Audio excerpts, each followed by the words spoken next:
Good evening, everyone. Good morning, good afternoon for folks who are in different time zones. Thank you all for joining us for tonight's MPP Capstone information session.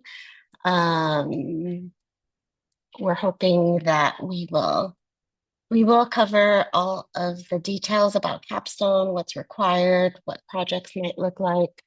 Um, and we'll save time at the end for lots of questions. Um, Tonight's agenda, um, several slides about the capstone to give you all an overview of the academic side of capstones and what's required in terms of projects, which Jack Glazer will cover. Thank you, Jack, for joining us. Um, the next couple of things, logistics and requirements, your capstone search, things to do now and during the fall semester. I will cover those. And then we will have two recent alums who will be joining us to share a little bit more about their capstone project, their search, as well as any tips and advice that they have for students who will be doing capstone next spring. And then we'll ask that you save all of your questions for the end for Jack, myself, and also the two recent alumni. So I will go to the first slide, and Jack, I'll turn it over to you to Okay, take us through these next several slides. thank you, Cecile. Hi, everybody. Nice to see your names and one face on screen. Um, and yeah, it's good to see you. For those of you who had quant with me in the fall, hello again. For those of you who had the good fortune to take it with Dorothy, again, congratulations and hello. I'm I'm here in two capacities. One is I'm head graduate advisor, actually three capacities. I'm head graduate advisor for the MPP program, and so I'm uh, keeping an eye on all of that. I'm also a long time, maybe the longest time among the current faculty, the longest time serving capstone instructor. And I'm also chair of the curriculum committee for the faculty at GSPP. So I'm very committed to the success of our capstone projects, and also have seen a lot of them and always get excited about it. I do want to say I love teaching capstone. It's just a phenomenal experience, I think, for students, but equally for faculty. It's a way to work with people on real world projects. And for someone like me who's kind of narrowly focused in my research and my policy engagement, to expand my horizons. So it's something I look forward to every year. I didn't teach it last year, but I teach it most years and have probably done it 15 or 20 times now. So what is a capstone? I want to start by saying calling it a capstone is kind of a new innovation. We used to call this advanced policy analysis. And I want to say that because I don't want us to lose sight of the fact that this is an advanced venture, or an advanced engagement. And you will be serving a function as a policy consultant to a real world client, and delivering them a high quality deliverable, a policy report that is going to help them to take policy action. And so this is, it's a capstone. It's an academic requirement. It's a master's thesis. You're going to be producing a document that is going to serve both as that academic requirement and that you'll be submitting to your instructor and to the school, but also an actionable policy report that you'll be submitting to your client. So it's a serious undertaking, and it's a really tremendous experience. It's an individual project, like it says on the slide. It's a graduation requirement. It's an individual project that you'll be carrying out for a real world client. We'll talk more about who those clients might be, but most typically it's a local government agency, sometimes state government, sometimes a legislator, sometimes it's a nonprofit organization There are a lot of different possible kinds of clients, but I'd say the modal client is a local government agency. And of course, it's going to be completed in the spring of your second year next, so spring 2027. But it'll probably get started a little bit before then. And we're going to be encouraging you to be looking for clients in the fall and be talking to your to any instructor and then ultimately your assigned instructor for to talk about which projects, which prospective projects look best and how to scope those projects. So if we could move on to the next slide. I don't think I have control of the slides. Okay, thank you. This first bullet point here, that your capstone should be narrowly focused yet analytically complex, raises one of the big challenges, which is finding balance in this. And it can seem overwhelming to confront that idea right there. It's got to be narrowly focused, but analytically complex. And if you think about doing a capstone in the abstract, then that's going to be kind of overwhelming. And the good news is that as you start looking for projects and looking for clients and thinking about and scoping your project in consultation with the career services staff and your advisor, it will be a challenging process, but a very concrete, workable process to figure out how narrow, how broad the project itself can be, and what kind of analytic procedures you can put into it, and how complex they can be. Every project is going to be multifaceted, so there will be different kinds of analyses that you'll be doing.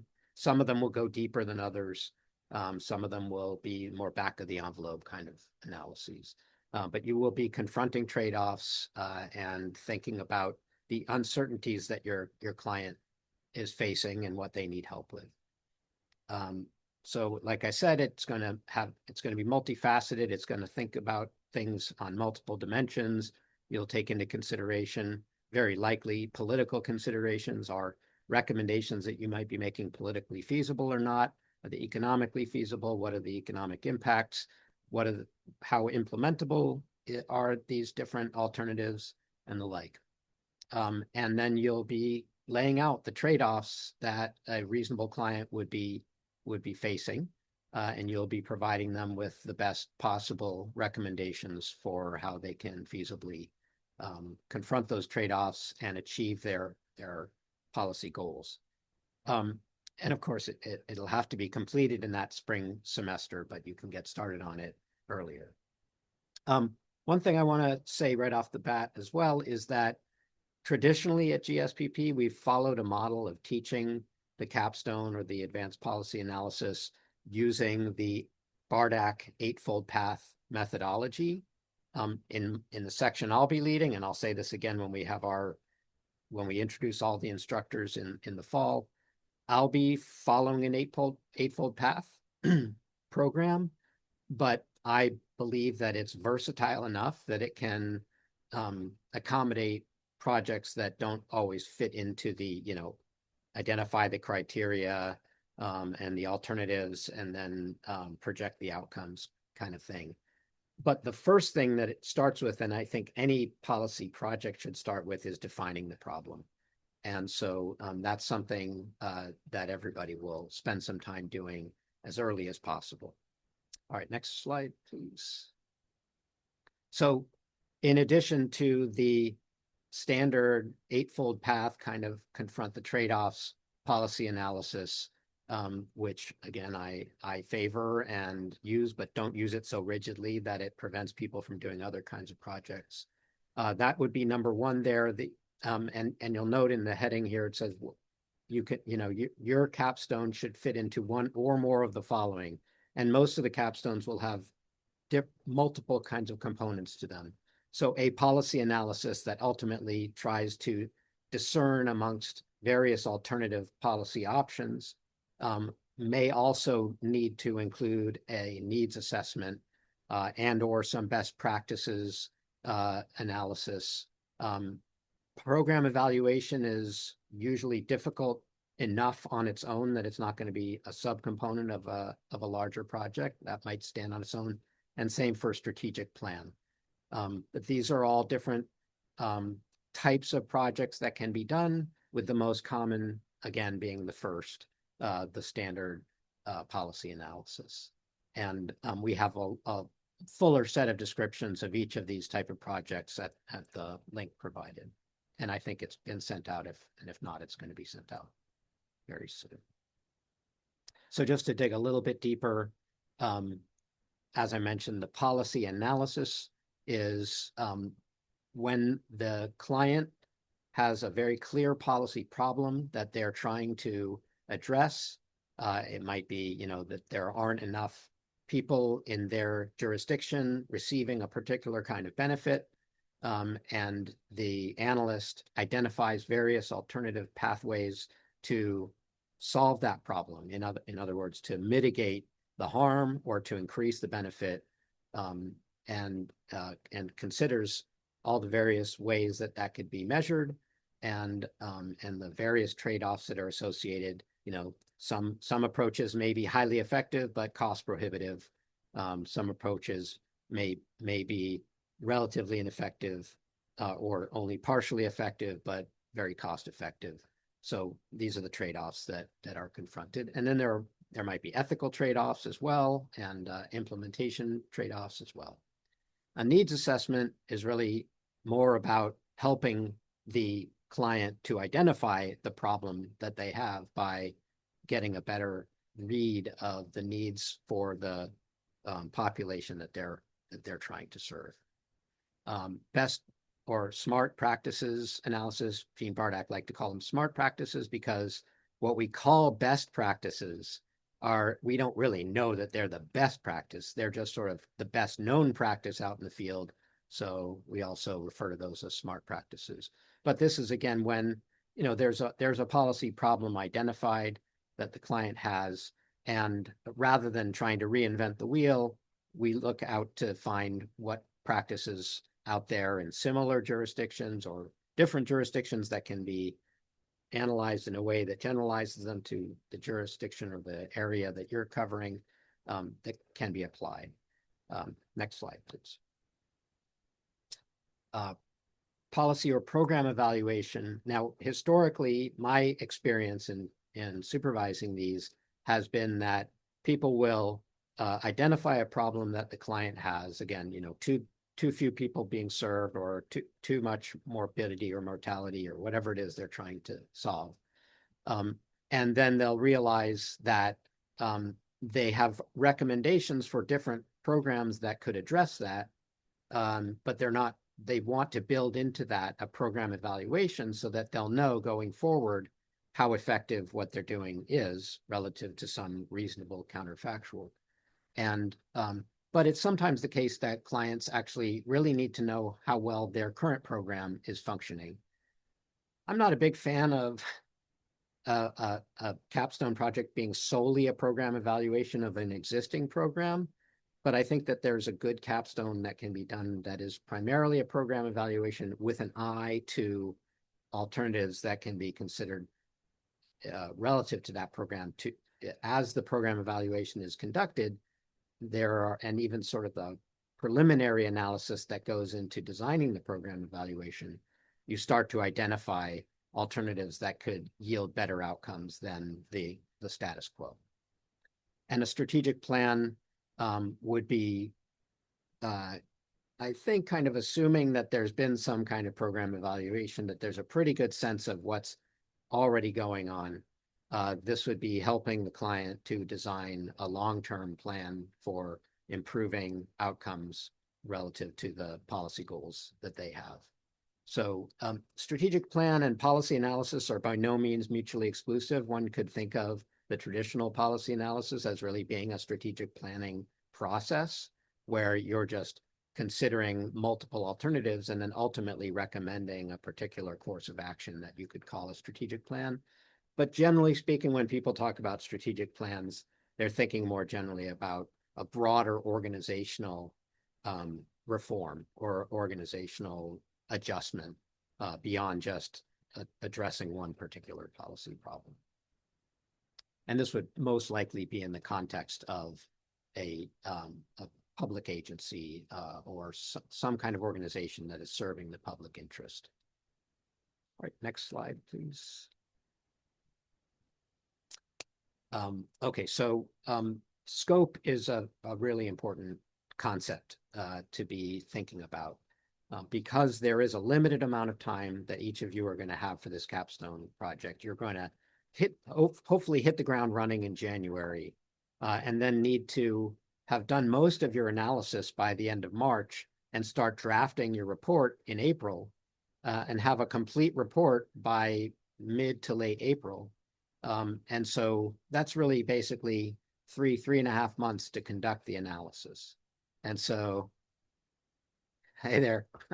And so it's important to work on with your advisor the scope of the project early before you really get started. So that's something we're going to encourage you to be meeting with your advisors in the fall, probably in November, so that starting in November, so that when things really start up in January, you're hitting the ground running. But that's going to involve this sort of iterative process where you're expanding and contracting your conception of the project um, in order to identify a scope that is both in terms of the scope of the policy topic that your client is trying to address. And so, you wouldn't too broad a scope would be we're going to end poverty in country A. Too narrow a scope would be we're going to um, provide a simpler method for people to sign up for food stamps or something like that. Although arguably that might not be too narrow a scope. So the challenge there is sort of balancing between what's doable, what's broad enough that it's going to have a significant change to people's lives, that it's going to be worth doing, but what's narrow enough that you can dig deep and engage in rigorous analytic methods so that at the end of the day, you have something relatively conclusive to say to your client. And again, your final report is going to probably have recommendations, some of which are more conclusive, some of which you have greater confidence in than others, and you'll be able to articulate that to your client and to the broader audience of other kinds of stakeholders who might be interested in your report. The problem should be real and current. So this is not merely an academic exercise.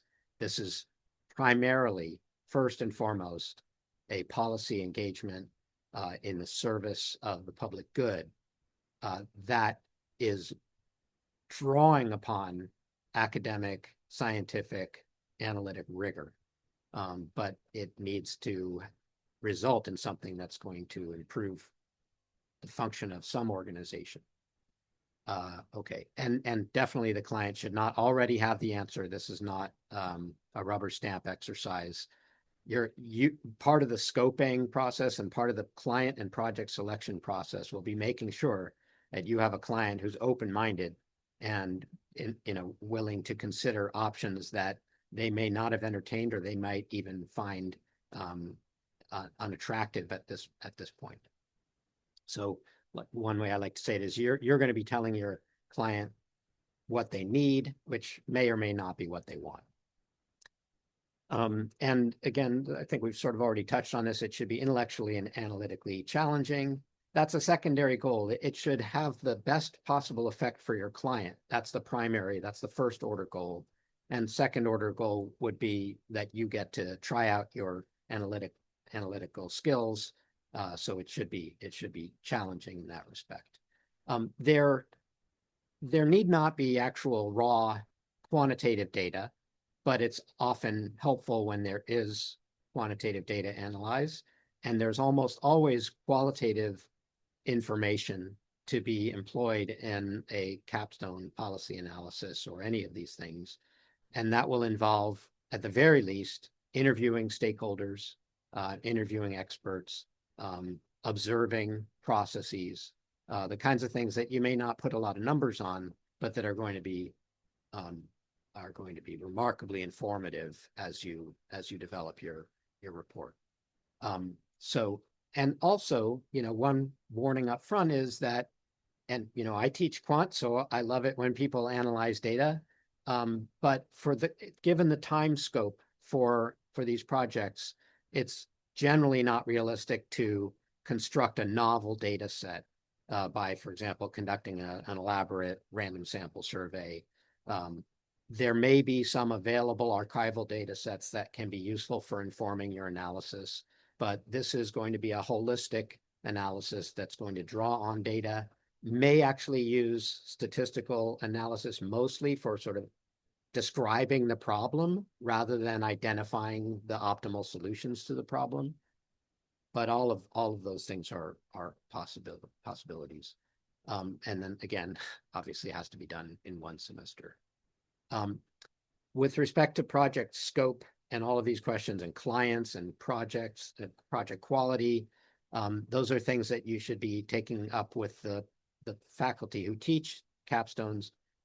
You won't know who and Cecile will talk about this more later, I think. You won't know who your actual advisor is, who you're going to be reporting to and going to class with until, I don't know, October or so. But in the meantime, if you're already vetting projects and thinking about scope, you can consult with any of the people who are slated to be teaching. And I don't know who that is off the top of my head, but I'm one of them.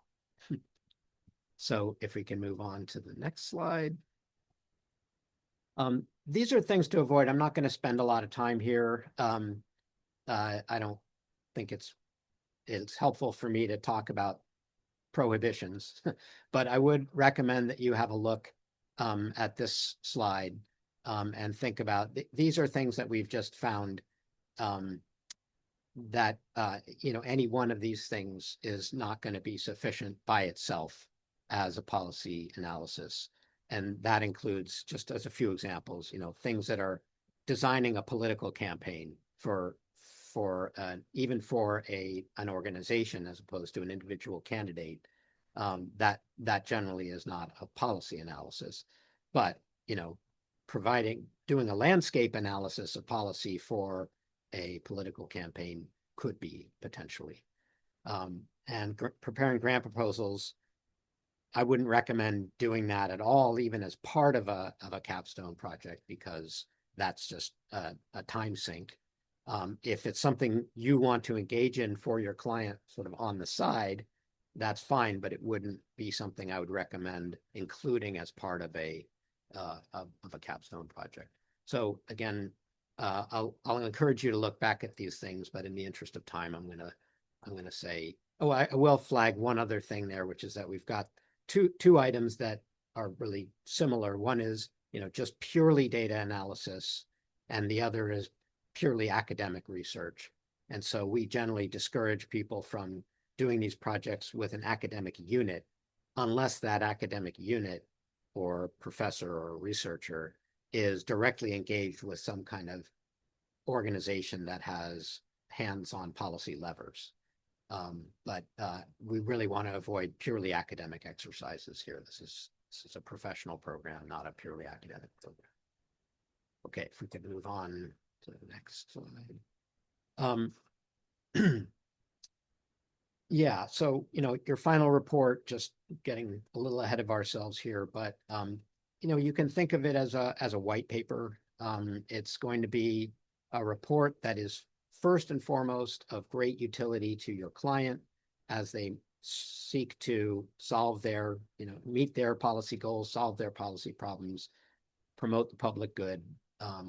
And so it's going to be a technical document. It's going to be, in the ballpark of 20 to 40 single space pages. It shouldn't be so long that it's going to prohibit a reasonably broad audience from reading it, but it's got to be long enough that it's going to give the level of detail that your client is going to need. There are also ways of structuring it. It's going to probably have an executive summary that's going to tell most of the story and go into greater detail in the main text. And then for some of the more arcane details, those can go into appendices, but those are things that the instructors are good at advising on how to structure. And obviously it needs to be compelling and clear. And you need to think about early on who the audiences are. And again, your primary audience will be your client, but it's often the case that that these reports are highly valuable to a broader set of stakeholders beyond the client. Similar people in similar positions, but also community members who have a stake, and other policy analysts. And then another really important concept is actionability. And it's not required and it's often not possible, but the ideal capstone project in the public policy program will be one that provides actionable recommendations to your clients. So actual things that they can do, not just to sort of kick the can down the road, but to change the way government operates or their organization operates, or some other set of actors can function to promote social welfare or public good or climate welfare or animal welfare or whatever it is that you're working. Okay, next slide. I've lost track of the numbering, but it looks like I'm done for now. But I'm going to stick around and I'm going to weigh in a little bit on one of the upcoming slides, but I'll stick around for the Q&A period. Thanks, Jack. Okay, the next several slides will cover logistics and requirements. One second. Okay. So the way that the capstone is organized is that each student will be assigned to one faculty advisor, and you'll see the list of advisors will be teaching capstone next semester at the bottom of this slide. So each student is assigned to one advisor. Just note that we are going to be holding a second capstone session in September where all of the faculty will participate. And the reason why we do a second capstone session is because the way that students are assigned to a capstone section is that we ask students to complete a survey to indicate your capstone section preferences in terms of who you prefer from this list of faculty that you would like to be assigned to. So that second session will happen in September. Jalila will send out the survey to get your advisor preferences sometime after that session. And then the ideal would be that you would be assigned to a section before it's time to register for your spring classes, which is usually mid to late October. The capstone seminar is a weekly seminar with approximately 12 students in each section. So it's a small class. And it's designed that way so that your advisor has the bandwidth to give all of you advice and guidance throughout the semester on your project. One thing to note is that we do require that your advisor who you're assigned to must approve your project before you start it. And we do have a form, capstone agreement form that you would fill out, that you would sign, that you would get your client to sign. Your advisor signs it, signaling that they approve of your project. And then once all of that is complete, you would submit it to your career advisor. And the agreement is really so that you and your client are on the same page in terms of what the scope is, uh, a meeting schedule, deliverables besides the report, et cetera. It's really important for you and your client to be on the same page. And then once you have everything all signed, uh, you have something to refer to in the event that there is miscommunication or misunderstanding, which sometimes happens. So that's a really important thing that we require. And there will be 7 sections. Um, and these are the faculty who are teaching it, including Jack. Logistics. The capstone is everyone must take the capstone for 6 units. That's required. And that translates to approximately 18 to 20 hours per week. So it's a very significant uh, portion of your workload during that last semester of the program. There is an option to add 3 additional units um, for a total of 9 units, and that equates to approximately 27 to 30 hours per week. So even more time spent on the capstone. And Jack, I don't know if this is a good time for you to Uh, chat about the just in units. case it doesn't come up later, it had been until I don't know 5 or so years ago, it had been the case that everybody was doing their capstone or their advanced policy analysis for 9 units.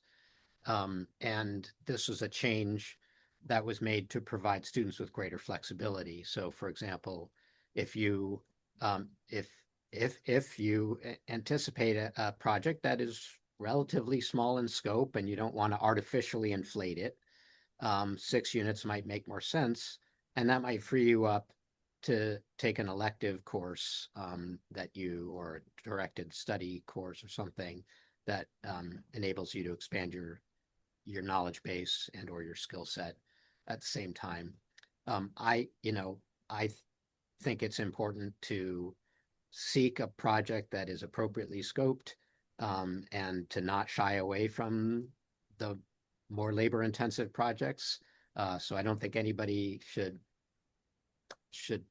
be reluctant to do this for 9 units. 6 units is kind of the default; it's the minimum, but it's quite common for people to do 9 units as well. Thanks, Jack. Um, okay.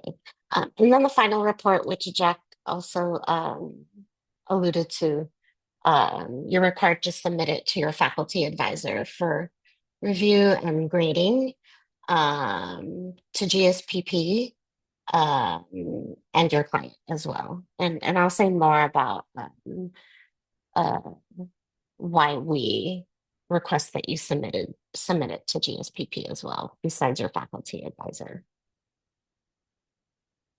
Okay. Um, this slide is just an overview of the general timeline. So in early August, GSPP will start accepting capstone proposals. And we reach out to alumni and a long list of potential clients to actually submit proposals. And once those are reviewed by faculty and staff, they'll be posted to 1220. Um, I will say that 1220 proposals are not the only way to secure a capstone, but I'll say more about that in one of the future slides. Um, Again, in September, we'll hold the information session with faculty. And after that session, we'll ask you to complete the preference survey. In October is when you could expect to be assigned to your capstone instructor.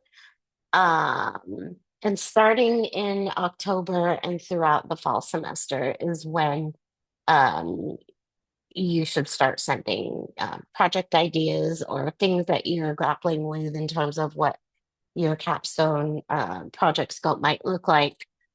You'll do all that with your assigned instructor. And that also includes meeting with your instructor.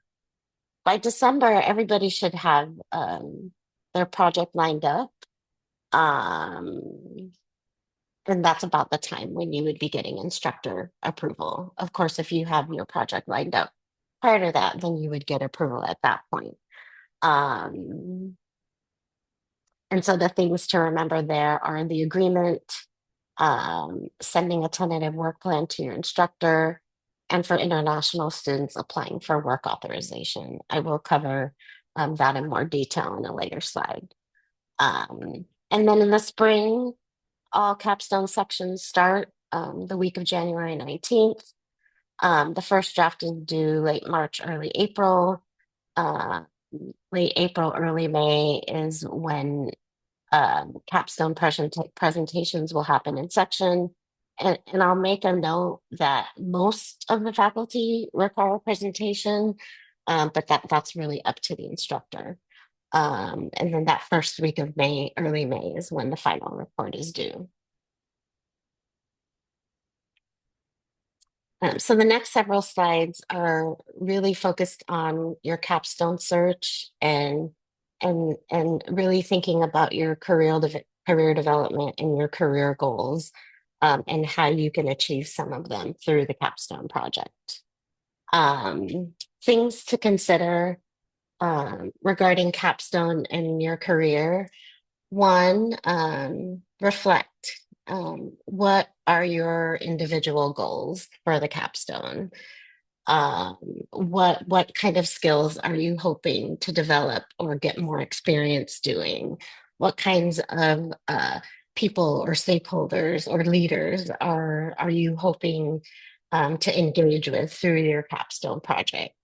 And reflecting is something that is recommended that you start doing now if you haven't already. Um, Second, exploring potential clients and topics. You may have a specific topic that you want to get more experience on, or you want to dive deeper on a particular topic. And then the other part of that is exploring potential clients that can help you achieve that. Um, and then finally, finalizing everything, getting your instructor approval, completing the capstone agreement, getting work authorization, etc. In terms of your capstone goals, these are things to consider. Um, and for every student, it's going to be different. In terms of learning, maybe you want to gain a deeper understanding of a new policy topic that you're not familiar with. Maybe your goal is to apply certain skills that you've learned in the MPP program, and get more practice doing them through the capstone. Um, and or maybe you already know that you want to focus on a particular policy topic because that's what you already have experience in. And maybe your goal is to dive deeper, and become an expert on the subject matter. Other things to consider are the type of client, what sector do you want to gain experience in? If it's government, what level of government?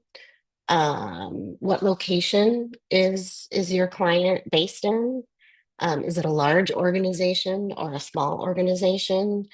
Um, Client type might be at the top of your priority list. Um, Client characteristics. I think the first one right here in this list is really important. Having a client who will actually be responsive and accessible to you, who will meet with you, who will provide feedback, who will provide resources, uh, such as data or information, or even people to contact in relation to your project. But those two bullet points in this section under client characteristics are really important. You may have had varying levels of this through your experience with the IPA project.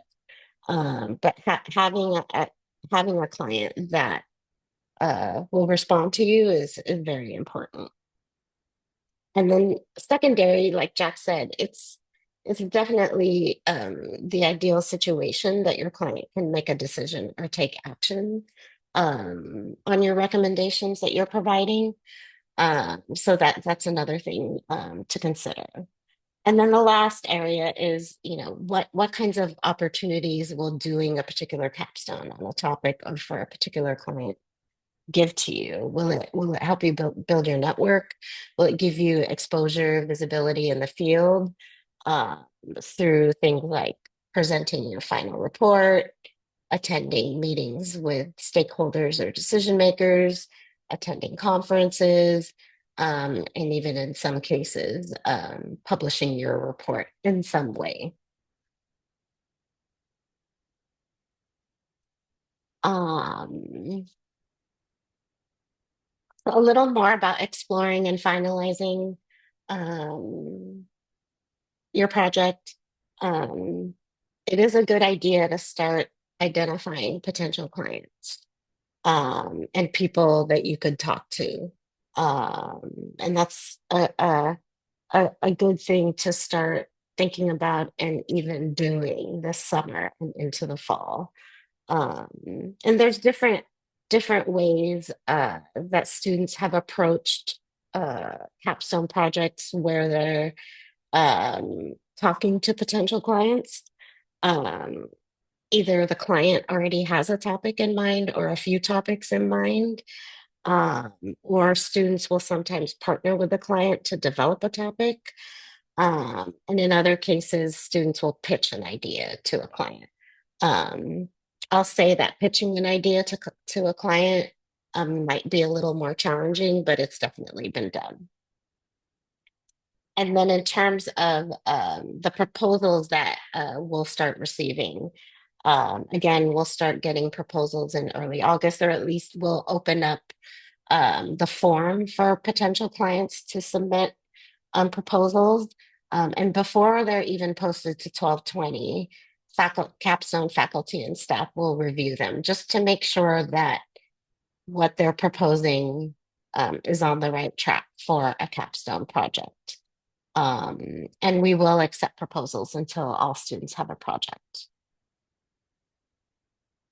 So in terms of things that you can be doing now, is really the reflecting and exploring piece.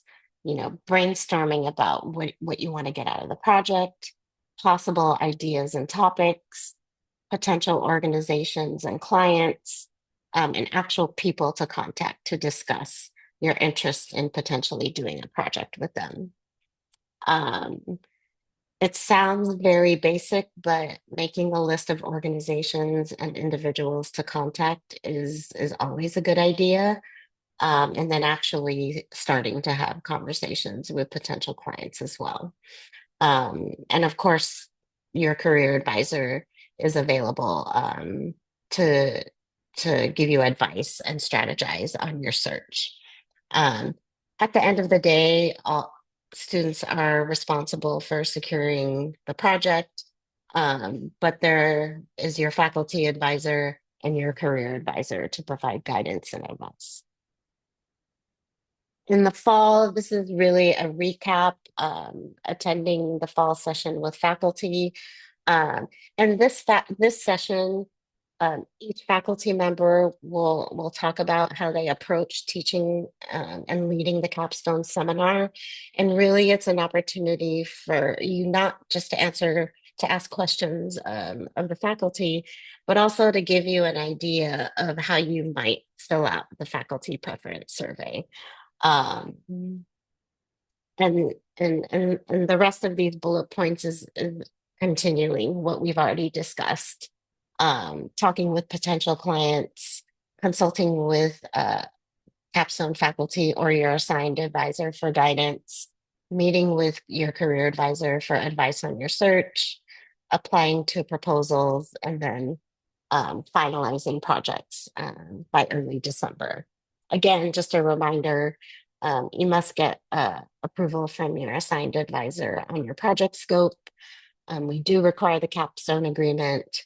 And I will make one note that once you say yes to a project, we do caution students against continuing to search for a different project. Um, the next couple of slides are focused on international students. And I'll quickly go through this because it is a lot of information. Um, Basically, all visa holding students are required to obtain authorization for their project. And there's different types of clients. If your client is on campus, and some of you might be familiar with this for summer internship work authorization. On-campus clients, work authorization is not required. Off-campus clients that are based in the US, work authorization is required. F1 students, it would be degree requirement, CPT. J1 students, it would be academic training. And for folks who are J1 students, please note that J1 visa rules require that 60% of the work must be in person. For students who are considering a client that is not based in the US and has no US presence, BIO's rule is that they don't allow remote work for clients that are not based in the US. So if you are considering a project with a client that is of this type, make sure to consult with the Capstone faculty for an alternative agreement process. A few more things about Capstone for international students. Again, work authorization is required, and it is required regardless if you're paid, your project is paid or unpaid. Same deadlines to apply to bio apply minimum 2 weeks prior to you starting the project. Um, but there is a 5 day requirement if you're not able to meet the 2 week deadline. Um, Work authorization forms should be signed by your career advisor. And if you're ever not sure or if you have questions, you should contact bio. Finally, this is a list of resources as you start thinking about your capstone project and your search. Um, in 1220, there is a section in the resource library specifically for capstone.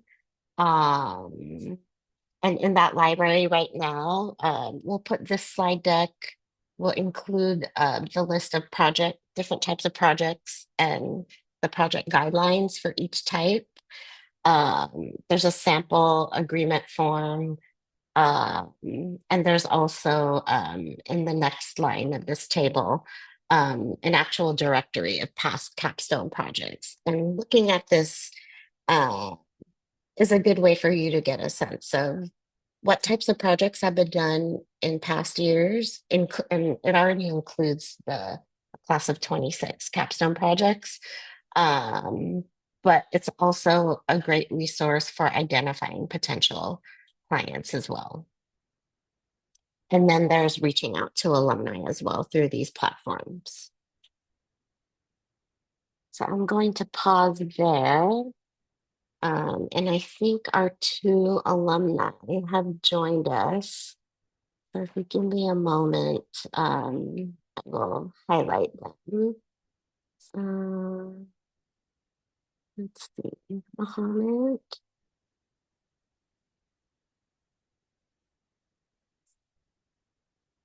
and then Cynthia. So we're gonna save questions till the end. Um, and the questions can go to Jack or me or Mohammed or Cynthia. Uh, so I will turn it over. I don't know if any of you have a preference in terms of going first, but the prompts that I've given you is to share a little bit about the project that you engaged with this past spring, um, share advice and tips on your search for a client and project, and any general advice that you have for students in the room. Mohammed, I'm gonna call on you. Okay, no problem. It's good to see you. Hello everyone. My name is Mohammed Bello. I work with the India Energy and Climate Center for my capstone. I guess I'll just start off by saying that I found it basically off 1220. Um, of course, I was trying to leverage my own networks while trying to, land a capstone. I know it was really stressful. I started looking pretty early in the semester in the fall. So that's one of the tips I have for people is just to start looking early, look at 1220, start like contacting people you know, maybe it's a lab or someone used to work with, etc. But I applied to a couple of capstones on 1220, got some interviews, and I was kind of hopeless at first, so I tried to use my own network to land one with like a topic I was kind of interested in, but it was unpaid. But then I had this interview with the India Energy and Climate Center, They had a really like niche project that they were talking about, and it was kind of related to what I did for Peter's class actually in the first year. It was about like deforestation in Senegal and the India Energy and Climate Center, IECC. They were trying to basically see how they could increase clean cooking in India. And one of my recommendations for Peter's class was trying to, you know, suggest distributing improved cook stoves to rural people in Senegal to fight deforestation over there. So they really liked that. I got the capstone, fortunately, and yeah, I got to work. Um, the thing about my capstone was that it completely changed after some current events. Of course, late February, the war on Iran happened, and um, just some quick summary of like what's happening in India with clean cooking. About 40% of their population actually still use biomass, which is like, you know, dung or wood chips in order to cook their fuel. And this is mainly done by women in rural areas. But this is really harmful for them. It's bad for their health and causes a lot of premature deaths. So the government of India chose to use liquefied petroleum gas, which is just gas cylinders. They're like 14.2 kilos. And I don't know what that is in freedom units, but it lasted them about a month. And they started rolling that out all across the country for like, I think like 330 million people had access to it.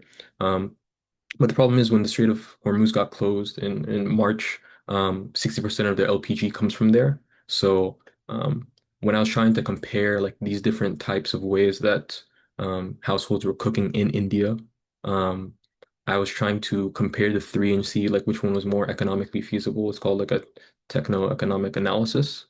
But now it kind of caused a security issue. So my advisor was telling me that, hey, you should look at this as like a food security and energy security issue while you're comparing the three and try to make a policy case for that. So that's what I decided to do.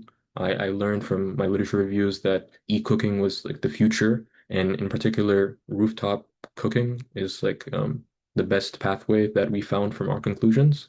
It's like the cheapest, it's the best for the environment, the best for the consumers. Another aspect that we looked at was trying to decrease the subsidy burden for the central government of India and also the state governments. Of course, it varies a lot. And yeah, from there, we just did that analysis. Um, I chose a case study of like one state and I compared um, how much savings it would be for the central government, how much it would cost the state government to switch to electronic cooking. And then of course I talked about the trade-offs, etc. And I also looked at Kenya and Laos about how they were trying to promote e-cooking. So all that together, I came up with a couple conclusions. And yeah, that was really it. So please let me know if you have any questions. Pass it off to Cynthia. Thanks, Mohammed. Hi, everyone. Nice to see you all. Yeah, so I worked with Public Works Alliance on a capstone specifically focused on Medicaid and the child welfare system. Um, to start off, I had been working with Public Works Alliance during grad school, not necessarily anything related to like projects, but more admin related tasks. But was aware that they did a lot of work within the health policy space. And so I was really interested into getting a little bit more of that. And I think I heard a little bit about what Cecile said when thinking about your capstone. For me, I really wanted to dive in deeper into the Medicaid space. That has been, or that was my focus during grad school. And I knew that I wanted to work specifically with one person within Public Works Alliance, who ended up being my capstone supervisor. So I think I reached out pretty early on. It must have been early, mid August to early September, around that time when we were coming back. Reached out to my specifically to my supervisor, asking if there were any specific projects that I could help in, and talking a little bit more about the capstone, kind of introducing that idea there. And he was very frank and honest that he didn't necessarily have any projects for me, but that I could reach out to other folks. And then I immediately reached out to the project lead who I wanted to really work with, and met with her pretty early on. It must have been sometime in September or October. And we started discussing what kind of topics I was interested in, She did a lot of work again in the Medicaid child welfare space. So I told her I was really open to anything that she wanted to work on, um, just within like that space.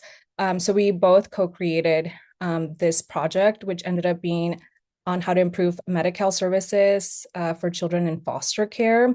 And we both worked on the proposal together. Mostly I drafted and she reviewed and so on, and got it submitted. And I ended up working on the project a little bit earlier than expected, mostly because I think once I submitted my proposal, some of the feedback I got was that it was approved, but it might have been a little too broad. So my advisor really wanted us to hone in a little bit more. And so I thought that um, I should just start on it earlier. And I honestly think that was the best decision, at least for my specific project, because we started really broad and big and like really, really ambitious, and ended up having to change the project a little bit as we honed it in more. And what I ended up doing was kind of like a two-step approach, one being a national landscape overview of how Medicaid worked in just like overall in like all the states in the US. And I think while starting that, the client and I realized that it was, again, still very broad. So we ended up choosing specific domains that we wanted to look at, like behavioral health, care coordination, financing of these systems, and whatnot. And then from there on, I really worked on this national landscape for most of winter break, and kind of came into the semester really understanding like the general patterns and themes of what was happening in this space. And then from there on, we chose 4 different states to do a case study on, which ended up being New York, North Carolina, Georgia, and Hawaii. And that is what I spent most of my semester on. I ended up doing a lot of interviews and a lot of analysis of different documents and sources, including like managed care plan documents, what the state had put out, and whatnot. So, yeah, ended up coming in with different conclusions. We specifically honed in on different managed care plan delivery systems, like the standard overall managed care plans, specialty managed care plans, and then specialty managed care plans for specifically children in foster care, and seeing if any of these specific systems worked for or like improved health outcomes.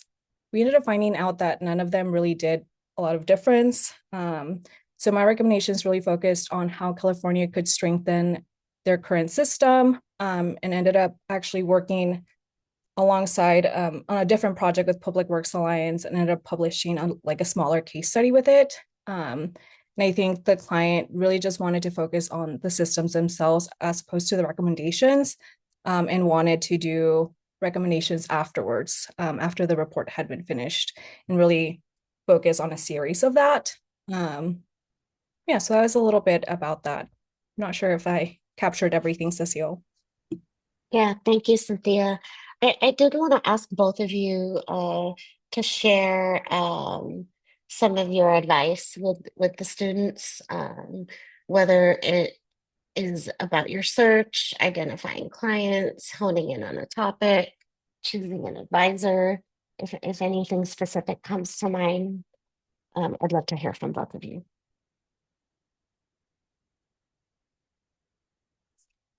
Yeah, I wrote a couple. I definitely want to echo what Cecile was saying about having like a responsive and, you know, nice to work with clients. Maybe like trying to meet at a minimum just once a week just to see that everything's on track. Having a like set final product and deliverable that you know is going to be delivered on time, and all the steps you have to do in order to get to that place once you're done with the semester. Um, Also trying to leverage your advisor, really trying to meet with them as well. I'm talking about your faculty advisor, and just send them their drafts. Make sure you're like on their timeline as well. And if you also have any issues with your client for some reason, helping them, using them to like navigate that, whether that's like negotiating with them or like letting them know that maybe this is out of your scope of your contract that you set with them initially. Um, please start writing early. Like, please don't procrastinate. It's everybody does it. But I really just want to like, yeah, please just start writing early. And if you get the chance, like Cynthia was saying, try to interview as much as possible. Even if it doesn't go into your report, you just learn more. So and try to do that as early as possible, just so that you can incorporate it into your findings if you get the chance. And another thing is, of course, with the job market out there, trying to find a client that could potentially lead to a job after is a really good thing to do. So trying to have targeted applications toward those organizations. I agree with Mohammed about starting out early. I would, if you're willing and can start early on the project, I would definitely advise for that. I felt like within my section there was a lot of project scoping within the first few weeks, and felt like some people felt a little stressed out later on, feeling like they had less weeks to actually work on the project. So if that is something that you're willing to do, I feel like you should. Um, and then I think the other one was just be flexible because, as Mohammed said, like things can change. And I know that even for my own project, things were changing as we were going, as we were finding like roadblocks. At least for me, for example, like we were trying to find data to use, and then we ended up not finding and trying to find data and weren't able to. So then we had to do some pivoting around that. So just doing that. And then another big one, I think, is taking initiative. I don't know. I think this might vary between capstone supervisor, but at least my capstone supervisor was very hands off, and in a very good way. Like we would meet on a weekly basis, but she really made or allowed me to lead the project. So I was really navigating the ship. And so taking initiative on getting whatever they needed, like decks, drafts ready, because they were following my lead specifically. And again, this might differ between managers, but I think that was one thing. And like, don't be afraid to mess up and just like go for it. I think, at least for me, it was really great to meet with my supervisor and let her know like what I had understood, where the project was going. And there was like course correction at points. But it was great to just be able to have that communication channel open. Thank you both. Um, I think that's it. I do want to leave a lot of time for questions from the students. So I'm going to go ahead and add Jack back to this and open it up for any students in the room who have questions. I think because we're recording, I think it would be great for folks to unmute and ask your questions live if possible. But I'll also look at the chat in case that's not um, possible for you. So questions for either Mohammed or Cynthia about their particular experience, questions to Jack about projects and scoping, and questions for me about search strategies and finalizing projects.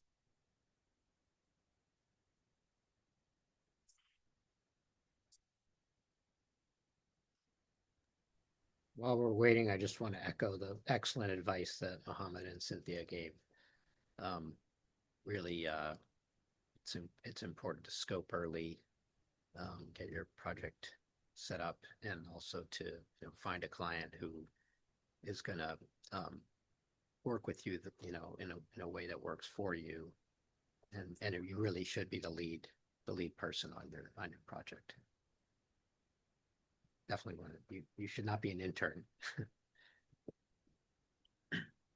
And I will say a little more about that.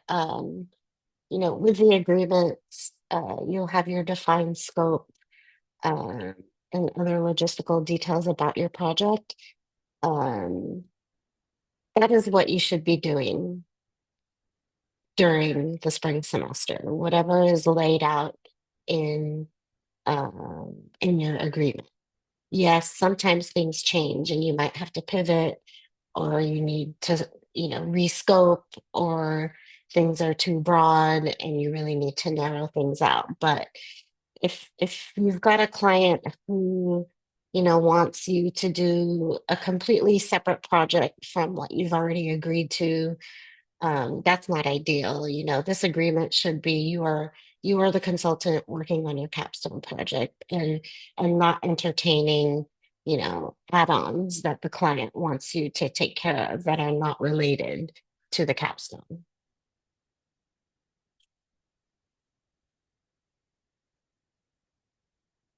We have a question, Sarah.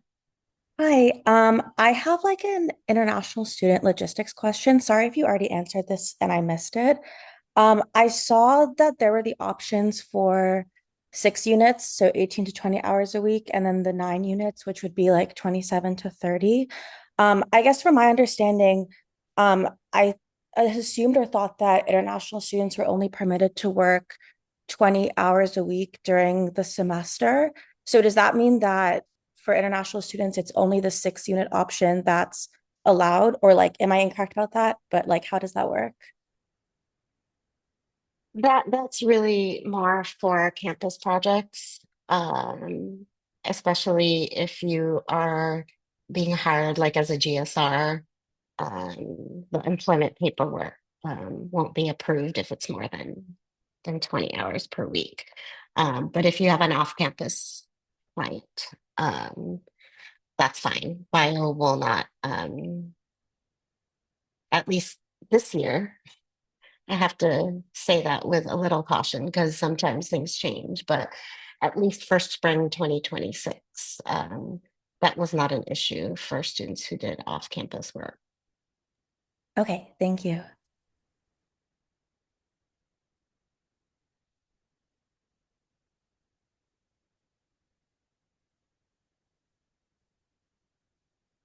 Mariah, I'm going to remove these pins so that everybody can see everyone.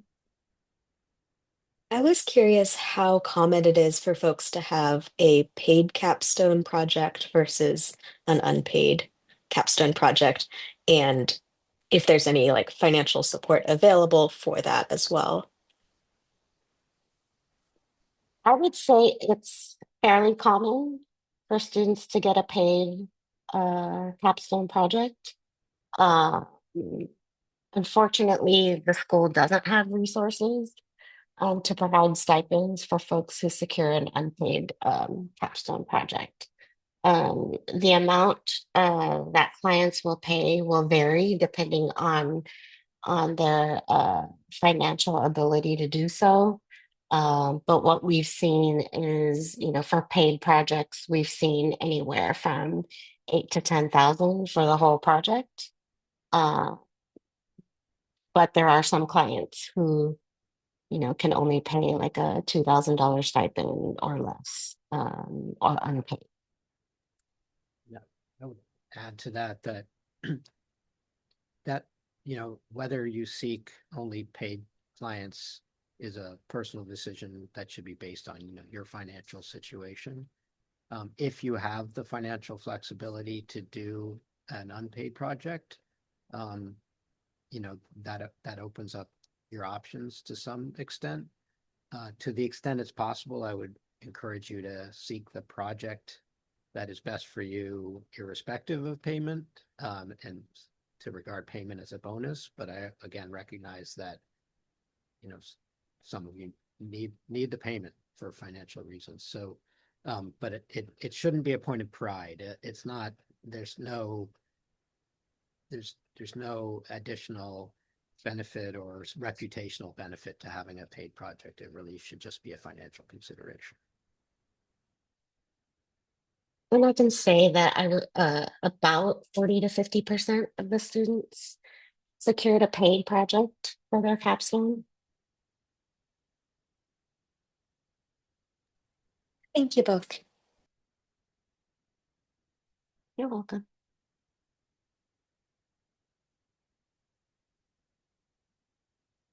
Any other questions? Yeah, I had a question. Uh, um,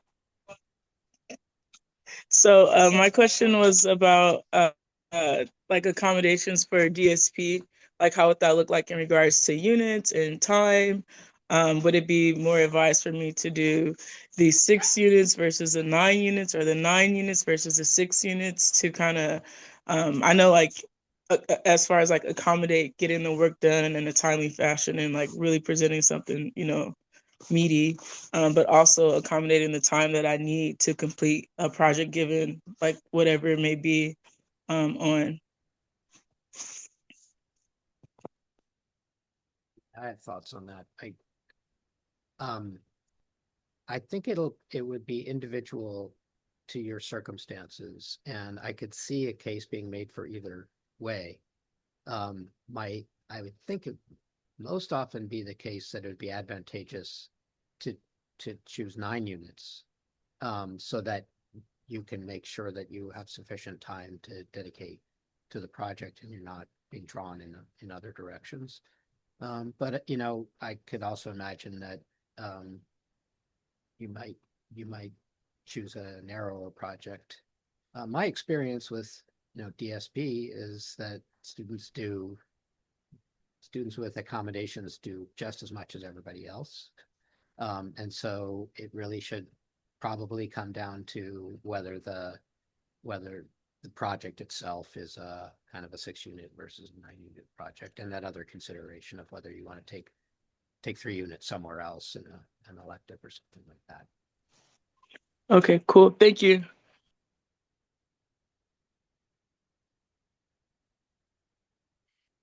There's a question in the chat from Katie about if there's any opportunity to earn credits for Capstone during the fall semester, given the amount of scoping and client work students are expected to do during the fall.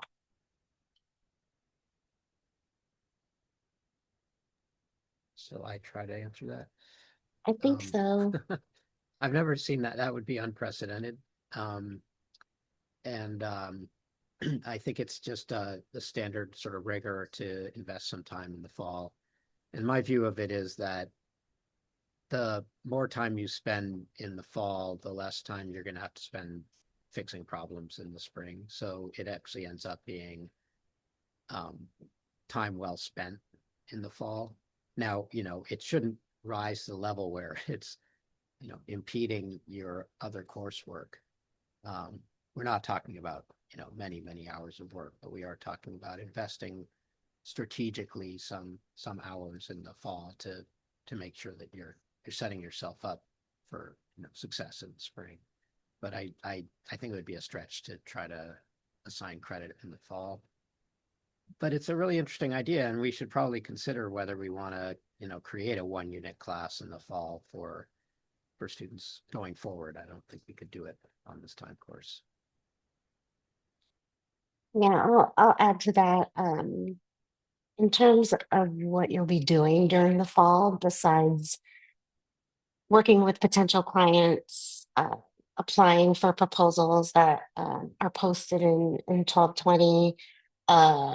With the proposals that are posted in 1220, it usually comes with the typical proposal comes with submitting application materials, getting interviewed for projects that you've applied to, and then working on the forms and getting approvals and things like that.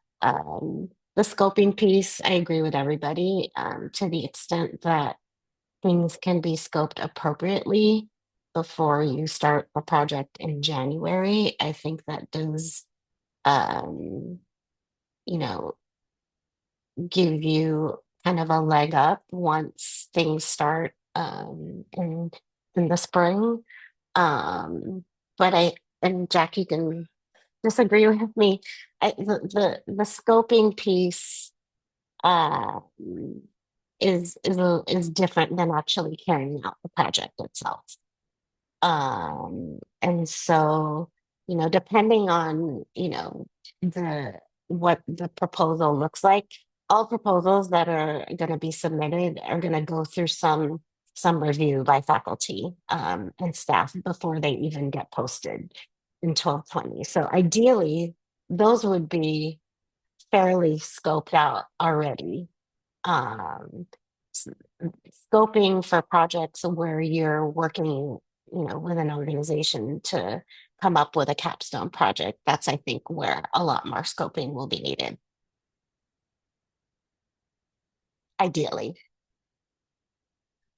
But it may be that it's perfectly scoped already. But that doesn't always happen.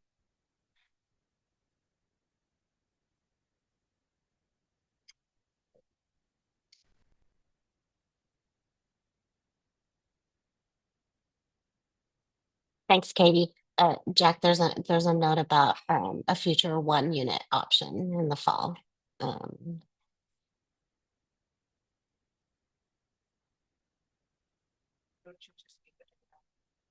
Any other questions? Any questions for Mohammed and Cynthia?